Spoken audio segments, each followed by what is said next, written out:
Hello friends, मैं हूँ आपकी रचना। अपने ही चैनल पर आपका स्वागत अभिनंदन करती हूँ। दोस्तों, आज मैं एक बहुत ही दर्द भरा बेटी विवाह गीत लेके आई हूँ। आप लोगों को कैसा लगता है कमेंट में ज़रूर बताइएगा और फुल वॉच करके सुनेंगे तभी इस विवाह गीत का आनंद ले पाएंगे। और मेरे इस चैनल को ढेर सारा प्यार और दुलार दीजिए और प्लीज़ सपोर्ट करिए।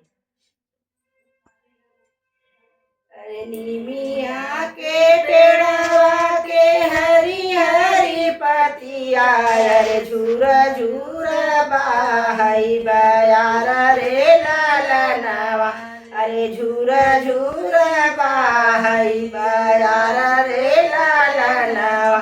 अरे नीमिया के पेड़वा के हरी हरी पतिया, अरे झूर झूर बाहई बयार रे ललनवा, अरे झूर झूर बयार रे ललनवा। उही तारे सोई उही तारे सोए बाबा, उही तारे मोरे बाबा दासई पलंगिया, अरे सोई चादरिया के तानी रे ललनवा, अरे सोई चादरिया के तानी रे ललनवा। ओही तारे मोरे बाबा दासई पलंगिया, अरे सोई चादरिया के तानी रे ललनवा, अरे सोई चादरिया तानी रे ललनवा। कस तू ही सोया बाबा तानी चादरिया, अरे दुआरे पे आइल बारात रे ललनवा, अरे दुआरे पे आइल बारात रे ललनवा।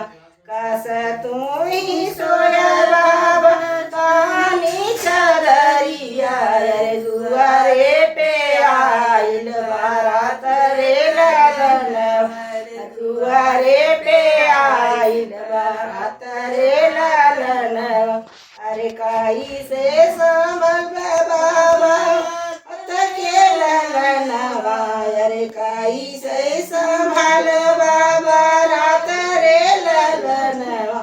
घोड़ावा सजल अवैया सजल आवै धोती ढील आवै बाराती रे ललन, अरे धोती ढील आवै बाराती रे ललनवा। काई घोड़ावा सजल आवै हथिया सजल आवै धोती ढील आवै बाराती रे ललनवा, अरे धोती ढील आवै बाराती रे ललनवा। कैसे संभल बाबा हथिया घोड़ावा, अरे कैसे संभल बाबा राती रे ललनवा, अरे कैसे संभल राती रे ललनवा।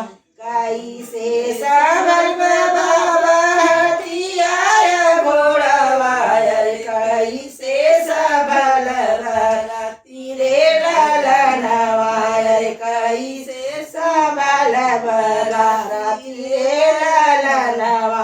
कैसे के चिन्ह बाबा दुलरू गमदवा, अरे कहीं काहे सोय सुख निदरे ललनवा, अरे तू काहे सोय सुख निदरे ललनवा। कैसे के चिन्ह बाबा दुलरू गमदवा, अरे तू ही काहे सोय सुख निदरे ललनवा, अरे तू ही काहे सोय सुख निदरे ललनवा। हाथिया संभल बेटी घोड़ावा संभल, अरे हम ही संभल बाराती रे ललनवा, अरे हम ही संभल बाराती रे ललनवा।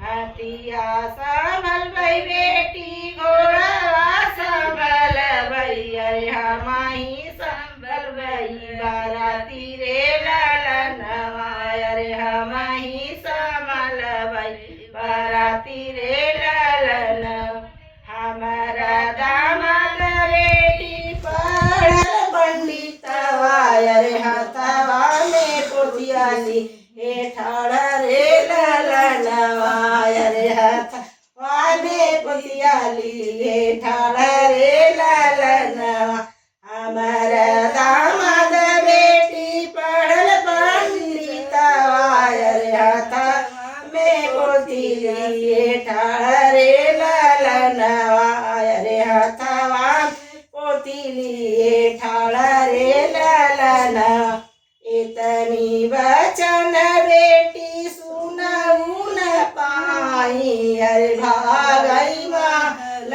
मेला जाई रे ललनवा अरे भाग महल मेला जाई रे ललनवा इतनी वचन बेटी सुनायू न पाई अरे भागई महल मेला जाई